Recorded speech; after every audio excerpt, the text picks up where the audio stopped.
But let's start with Facebook, because this one is really a media giant in its own right. It's been on the market since 2012. It's a charismatic CEO, a youngster, one of the richest people in the world as well, Mark Zuckerberg. It has billions of users, you know. I mean, there are 7 billion people on the planet, and I think Facebook has touched about 3 billion of them, and they count their active users.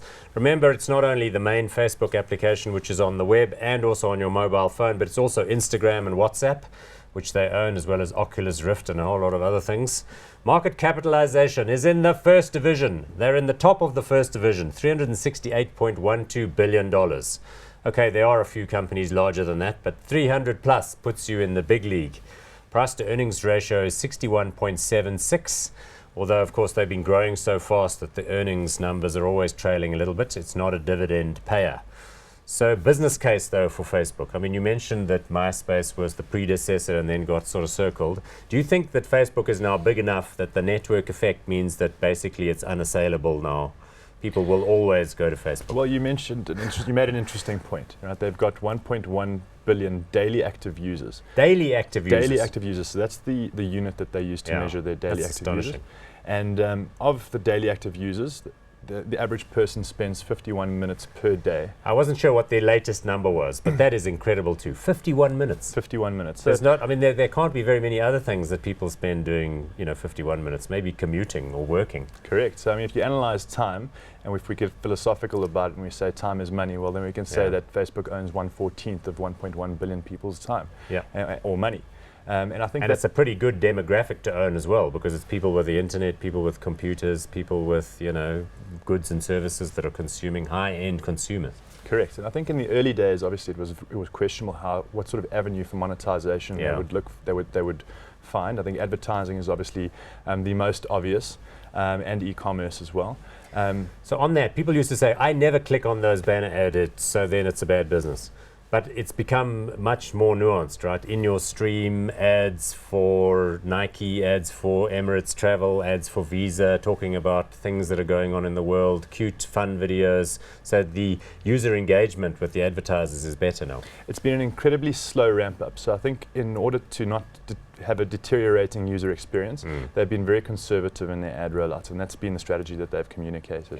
Yeah. And I think over time they'll become more aggressive. And I think at the moment, I think a lot of analysts are forecasting slower ad loading, slower growth in ad loading, or deceleration. But I think that the pricing that they're charging for those ads is still very, very low, given the kind of distribution that an advertiser is able to receive. So the big advertisers there would be like some of the companies I mentioned, but in the US, where they make most of their money, there are also ads for auto insurance and for cars and for all sorts of things. And those companies spend a lot of money advertising, and so they're quite comfortable to move that into Facebook and to decrease their TV and print advertising budgets, because they know that's where the 51 minutes, that's where people are. Correct. It's like having one show that's attracting 1.1 billion people per day. So that sort of user engagement is unprecedented. You can track your clicks, you can work out which area you're doing well, you can work out which ad campaigns work and get click-throughs and those that don't, and so on and so forth. So it's a much more nuanced service. Speaking of ad load, do you think they're going to put ads on WhatsApp? I think ultimately it's an avenue. I think that so we speak about the 51 minutes. We're actually speaking about 51 minutes across all of Facebook's media, including Instagram. So including Instagram, WhatsApp, and Facebook. So I mean, ultimately, it's a possibility. Jeepers. I must interrupt you to point out the share chart. Yeah, that's handsome, man. Yeah, and I think it will continue to grow. I mean, we've seen the same thing with Naspers, and as we've mentioned, this is a company that really is dominating the space. Yeah. There are risks, as you've mentioned, of disruption, but I think that ultimately they will continue to buy up anyone who kind of comes to the market. I must point out my personal history with this one. I bought shares at $39.99 on the day that it listed in 2012. And at least initially, people said, well, you're a fool, because they went down to 23. But since then, of course, they've gone higher and higher and higher, which is tremendous. I have added to my position as they've gone higher, but I still feel positive about them. Are we going hot or not? I mean, do you feel like in an international portfolio, as we have done with our HotStocks portfolio, you ought to own Facebook? So just to speak about the valuation, I think it's at a 40% discount to its traditional median price to earnings ratio. What do you mean by that? So historically, it's actually looked even more expensive than it looks now. It's looked more expensive than it looks now.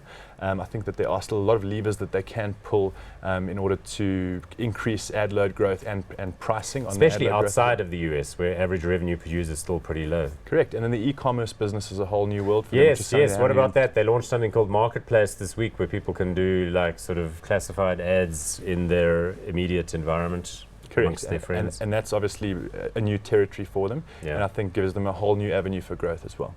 Excellent. And great management, tremendous young, dynamic people at the helm, etc. Okay, so we're hot on that one. Hot. Excellent. Good.